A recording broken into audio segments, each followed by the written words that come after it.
GVTV News. Thanks, Mark, and I'm Randy Hansen. In today's World News headlines, Sikh temple shooter identified as a neo-Nazi U.S. Army veteran. An explosion at Chevron oil refinery in California sparked massive fires and health fears, and Syrian government deploys 20,000 soldiers for a Aleppo fight. And in the Philippines, mass flooding shutters schools and businesses, and a report says 1 in 7 people going hungry worldwide. And Assange's lawyer in the UK has no legal grounds to block WikiLeaks founder's trip to Ecuador, he says. And Romney bests Obama in July fundraising. And Obama dubs GOP opponent Romney Hood. And Green Party nominee arrested at anti-foreclosure rally. And Missouri mosque burns to the ground in second recent fire. And New York regulated British bank schemed with Iran. And undocumented activists who've infiltrated Florida's Broward Detention Center rearrested at protest. GVTV News is broadcast on Grass Valley Television, division of Rural County Television Network, whose focus is on community involvement. We also air on NCTV. But before these stories, GVTV News would like to thank one of our underwriters who supports your only visual video news media in Nevada County. That's right, it's us, GVTV News.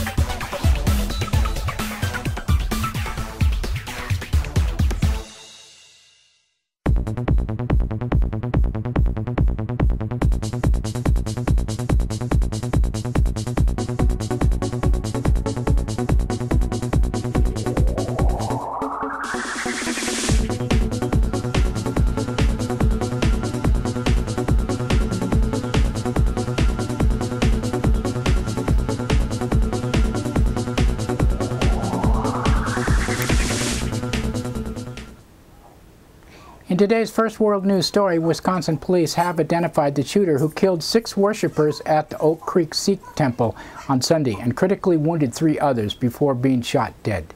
The gunman was Wade Michael Page, a white 40-year-old U.S. Army veteran with links to white supremacist groups. Page served as a soldier in the Army 92 through 98, and he was discharged with patterns of misconduct. On Monday, Southern Poverty Law Center described Page as a frustrated neo-Nazi who had been a leader of a racist white power band. At the White House, President Obama called for national soul-searching in the shooting aftermath and said, "I think all of us recognize that these kinds of terrible tragic events are happening with too much regularity for us not to do some soul-searching, to examine additional ways that we can reduce violence. And as I have already said, I think there are a lot of elements involved in it. What I want to do is bring together law enforcement, community leaders, faith leaders, elected officials at every level to see how we can make continued progress." A series of explosions at Chevron oil refinery in Richmond, California, has set off massive fires and a health scare for surrounding communities. The blast erupted early Monday evening, sparking blazing fires that sent large plumes of smoke into the sky. Residents in Richmond, North Richmond, and San Pablo were ordered to stay in their homes with the windows and doors closed to avoid breathing hazardous fumes.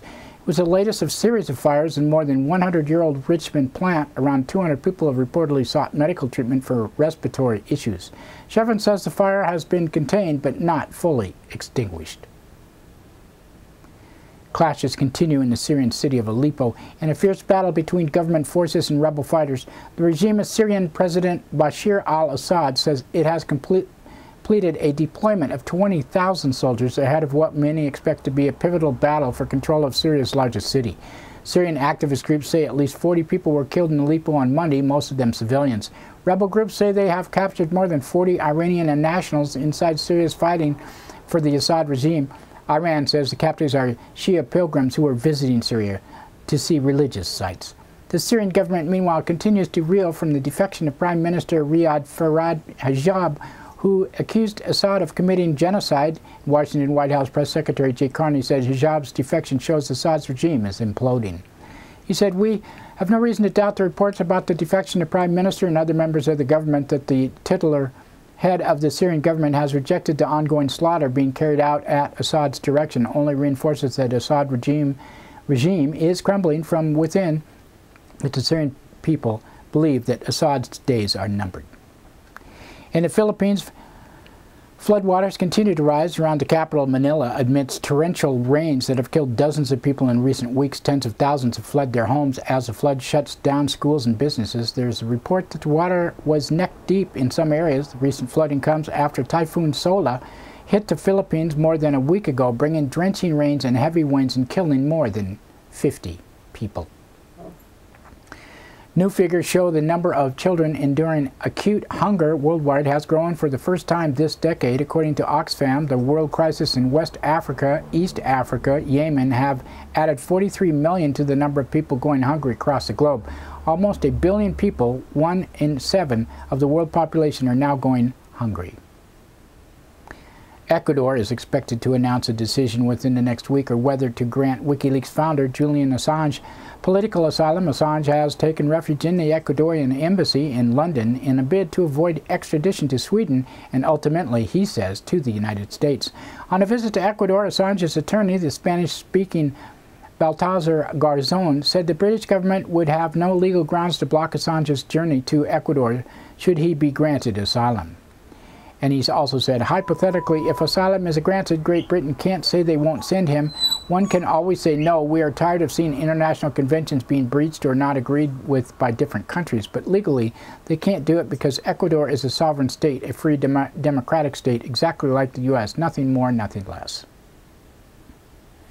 New figures show Republican challenger Mitt Romney continues to lead President Obama in the fundraising race. Romney pulled in more than $101 million in July, beating out Obama's $25 million. The figures do not include the additional tens of millions raised by so-called third-party groups. Republican-linked groups outspent Democrats 9-1 on broadcast television ads in July.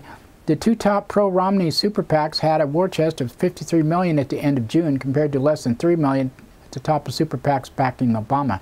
Both Obama and Romney attended more fundraisers last month than they did public campaign events. And speaking on Monday at a fundraiser in Connecticut, President Obama continued to highlight a recent study predicting Romney's tax plan would boost the income of the nation's wealthiest taxpayers while reducing the middle class. In his remark, Obama nicknamed the new nickname for Romney the opposite of Robin Hood, Romneyhood. President Obama, Governor Romney's plan would effectively raise taxes on the middle class. Families with children by an average of $2,000 to pay for his tax cut. He'd ask for middle class to pay for more taxes so that he could give another $250,000 tax cut to people making over $3 million a year. It's like Robin Hood in reverse. It's Romneyhood.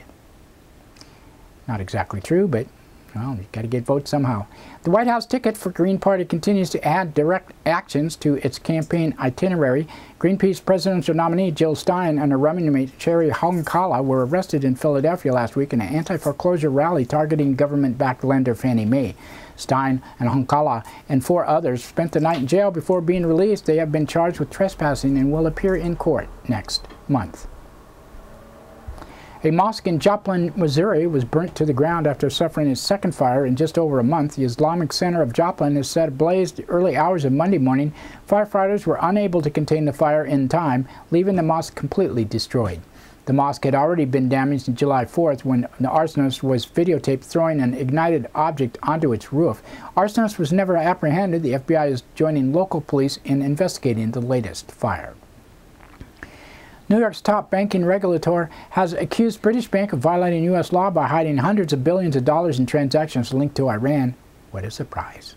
New York's Department of Financial Services says Standard Chartered Bank schemed with Iran's bank despite U.S. economic sanctions to hide tens of thousands of transactions over nearly a decade, generating hundreds of millions of dollars in fees. Superintendent Benjamin Lasky said it is a written order the bank's actions left the U.S. financial system vulnerable to terrorists, weapons dealers, drug kingpins, and corrupt regimes. It said the bank operated as a rogue institution. The regulator has threatened to revoke the bank's state license. Threatened to? 2 undocumented activists have infiltrated Broward's detention center in Florida were released on Friday before being arrested again over the weekend, calling for the release of other immigrants in detention. Viridina Martinez and Marco Saavedra, I hope that's his name, were called low-priority detainees when released. The pair were later arrested along with 2 other activists at a protest action Sunday calling for the release of a dozen immigrants they say are eligible for release under Obama's administration's discretionary guidelines. At least one of the activists was later released.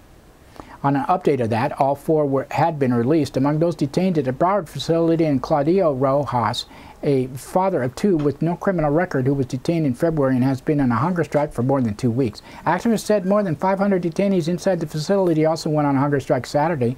Meanwhile, the Obama administration says forms will be available August 15th for young people under the age of 31 to meet certain criteria to apply for deferred action to avoid deportation under the administration's new policy.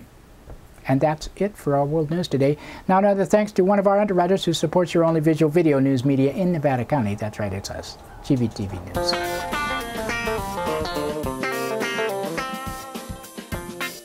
Soundcheck Music Center, the rock and roll connection. We have guitars, amps, drum equipment, sound accessories, lessons, and repairs. We are located at 671 Maltman Drive, Grass Valley. 530-272-7236, open 7 days a week. No one needs anyone, they don't even just pretend. Jonah's in America. I'm afraid of Americans. I'm afraid of the world. I'm afraid I can't help it. I'm afraid I can't. I'm afraid of Americans. I'm afraid of the world. I'm afraid I can't. That's right, it's time for the police blotter and pictures in the blotter, not from these actual events, but used for visual aid only. These public records are obtained from daily logs issued from the Nevada County Law Enforcement. Grass Valley Police Department on Friday, 8:05 a.m., a report was taken from a business on 19,000 block of Nevada City Highway, reported someone stole a catalytic converter from a vehicle during the night. Seems to be a run on these nowadays, they're so expensive. 8:59 a.m., a report was taken of a woman 300 block of East Main Street that she was assaulted by her daughter the night before. At 9:14 a.m., a report was taken from 300 block of Railroad Avenue that theft from a vending machine occurred during the night.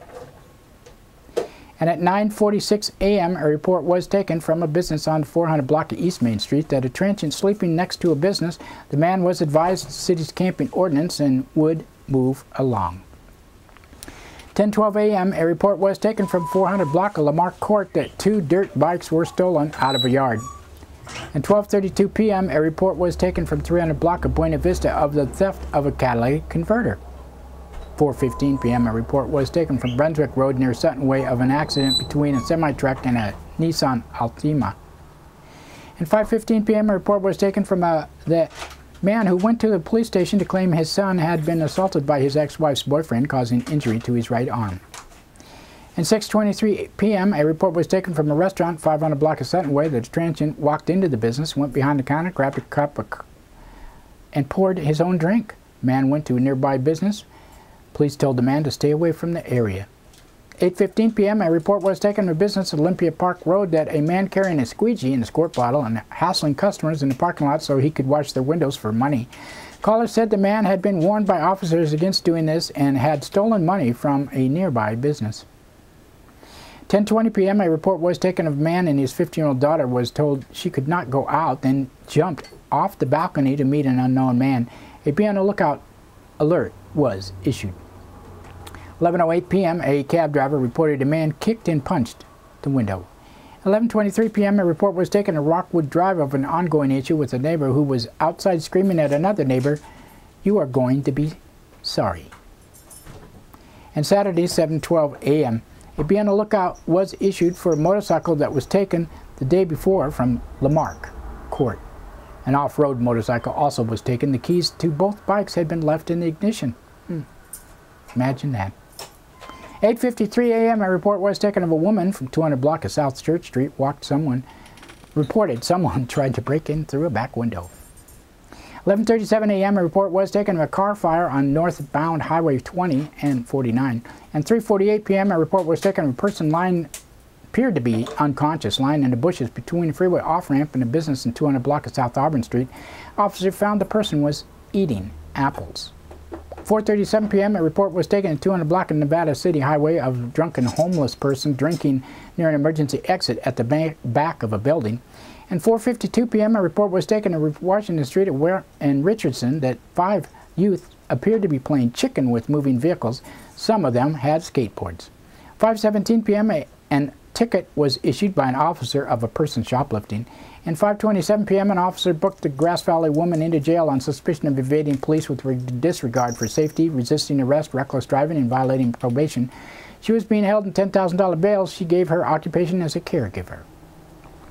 8 p.m. an officer booked the Grass Valley woman into Nevada County Jail on suspicion of public drunkenness after arresting her on South Auburn Street under the freeway overpass.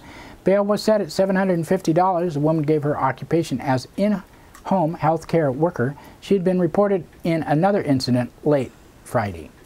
At 8:14 p.m. a report was taken from a business on the 100 block of Neal Street that a woman stole some items. While checking the area, the officer found a bicycle that appeared to belong to the suspect.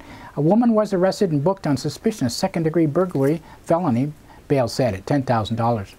11:10 p.m. a man came to the police station wanting to turn himself in because he was a wanted felon. No information could be found about warrants against him. The parole agent reported he had requested a warrant to be issued.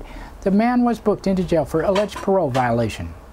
At 11:57 p.m. a person flagged down an officer and reported a possible drunken driver in a Honda Accord driving on the wrong side of the road with no lights on. A man was arrested and booked into jail on suspicion of driving under the influence. Sorry for the noise in the background, but some people have no clue. 12:19 a.m. a police booked a Grass Valley man on suspicion of violating parole after arresting him on a certain block of Auburn Street. 12:59 a.m. a report was taken at 100 block of Stewart Street of 3 drunken people visiting another tenant. She was told no officer was available. And 2:50 a.m. a report was taken at Bank Street reporting a man talking to himself in a parking lot and possibly drunk. The man was arrested and booked into jail. In Nevada County Sheriff's Office on Friday, 1:01 p.m. a report was taken at 30,000 block of Highway 49 of a possible transient living on a vacant property in a white van with a dog and leaving beer cans all over the place. 4:31 p.m. a man at 10,000 block of Comby Road reported an unknown person was calling repeatedly from Canada threatening him and asking for drugs. And 4:36 p.m. a woman from 14,000 block Red Dog Road reported flagged down an officer on Brunswick Road near Sutton Way and reported domestic violence had occurred. At 4:38 p.m. a report was taken of 17,000 block of Bissell Place of an assault and vandalism. A youth was cited. At 7:09 p.m. a report was taken of a man from 29,000 block Highway 49. He claimed that ongoing issue with a woman stealing fruit from his trees and trespassing onto his property.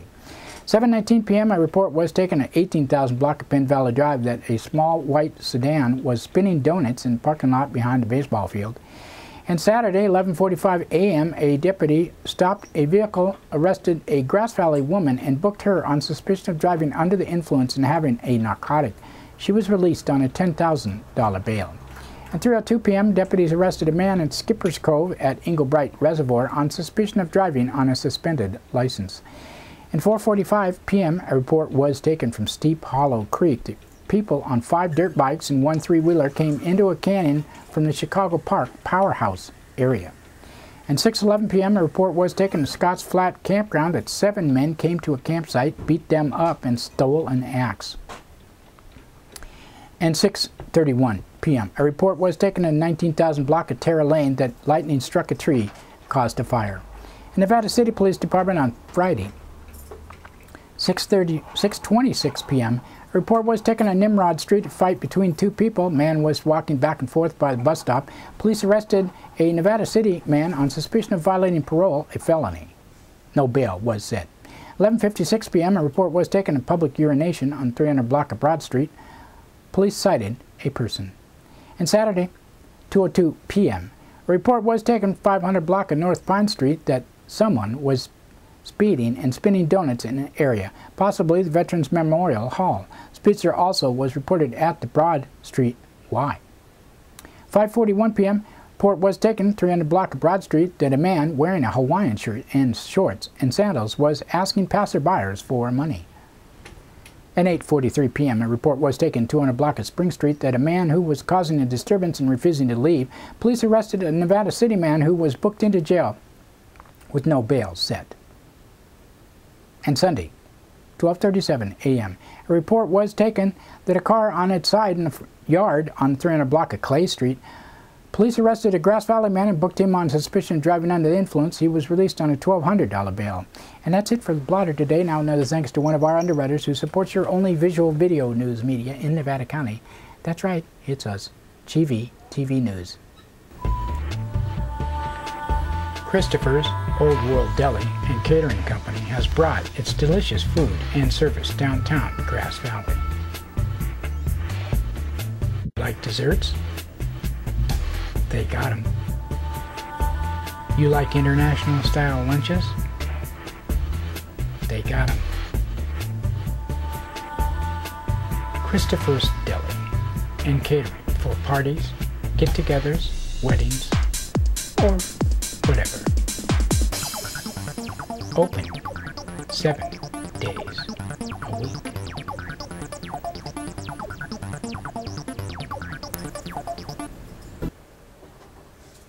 In today's local news headlines, Yuba City Big 5 gunman in custody, hostages unharmed. And downtown Truckee Arts and Crafts Festival is announced. And man, 66 years old, killed in Truckee airplane crash, was headed for Mexico for a humanitarian mission.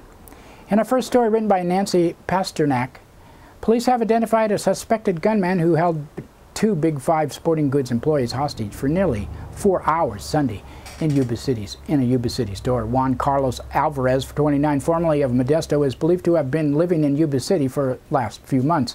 Alvarez is suspected of having kept an 18-year-old female cashier and 20-year-old male clerk inside the store at gunpoint after the police say was a botched robbery. The hostages were released uninjured about 3 p.m. shortly before the suspect was taken into custody. After firing 1 shot from a small caliber handgun, Alvarez allegedly dragged the female employee through the store at gunpoint. Wendy Boatwright and Ken Shoke of Marysville said they had been shopping together in the store when the incident began. Shoke, 50, said he was on his way out the door and retrieved his wallet from his car when he heard a shot fired close by. Boatwright, 50, said she saw the gunman stride into the store and stop near the cash register where he fired his handgun into the air, demanding entry to the store's office and ordered occupants of the store to the back.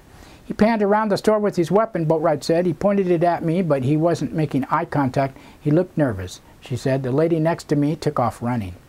A few other customers and employees in the store fled as well during the first moments of the standoff. He had that girl by the throat, Boatwright said, of the cashier. She's just a young kid. Boatwright fought back tears as she moved to evacuate a nearby restaurant parking lot at the insistence of police. According to the police, manager of the sporting goods store had been in her office when she heard the single gunshot. She hid under her desk and dialed 911. Gunmen came to the office, demanded the store keys, including those to firearms and ammunition cases, which she gave him, according to Pave. The manager then was ordered out of the store. On her way out, she did a head count, the police spokesman said. Pave said it was unclear why the suspect stayed in the store for so long. He had made no demands, she said. And out of Truckee will team with art and activity during the historic downtown Truckee Arts and Crafts Festival Saturday and Sunday, August 11th and 12th. Hosted by the Truckee Downtown Merchants Association, this free event welcomes visitors to browse and shop among the original works of art and crafters from across western United States, showcasing their handcrafts creations, including original photography, jewelry, sculptures, ceramics, and much more. Taking place in downtown Truckee, walkable historic mountain setting on the closed street of Bridge Street between Donner Pass Road and Jaboom Street.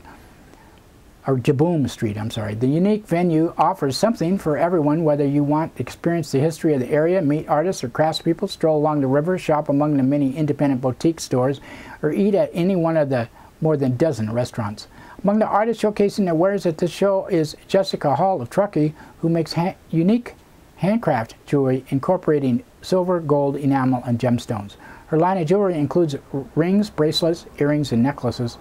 My styles or inspirations are fueled by nature, past travels, and whatever I may dream up, she said. Of course, the Truckee, Lake Tahoe area is never-ending inspiration too. Painter Ava Stromer Nichols of Truckee originally started painting with watercolors because she wanted to paint little sketches as part of her travel journals around the world. Color, nature, water, landscapes, flowers, and birds inspire her work, and she paints both plein air as well as her studio. Eva has won numerous awards and also teaches workshops in Truckee, Tahoe, and Reno. In a story written by Kevin McMillan, a Northern California doctor who was preparing for a humanitarian aid trip to Mexico was identified late Thursday as the pilot who died in a single-engine plane crash earlier in the day at Truckee Tahoe Airport. James R. Unger, 66, of Eureka, California, was killed when his Piper Comanche 250 airplane went down shortly after takeoff under unknown circumstances and crashed into a hangar at the airport at about 8:15 a.m., said Ian Greger, a spokesperson for the Federal Aviation Administration. According to a statement from Adrian Fenderson, a colleague of Unger's with Napa Dennis, Unger was a volunteer pilot for Los Médicos, well, I'm not sure what it is, but it's the Flying Doctors in English. He and two others were preparing for a trip to Baja, California. Minutes prior to the fatal takeoff, Fenderson said Unger and his fellow volunteer Russ Mann, a registered nurse, and Wayne McClellan, an EMT and translator, had attempted and aborted a takeoff over concern for sufficient lift and returned to the airport terminal where Mann and McClellan deplaned. In a selfless action, he then alone attempted a second takeoff to verify the flight worthiness of the aircraft. And that's it for local news today. We would like to thank Amy Goodman, Reuters, Associated Press. Well, that's it today. Grass Valley Television works hard to bring you news and entertainment from around the world and local content you do not get on mainstream media. We want to expand and improve what you see, and we need your help. If you support this program and want exposure for your business, then this is a win-win situation. Underwriting is important for us. For information, just email us, grassvalleytelevision@gmail.com.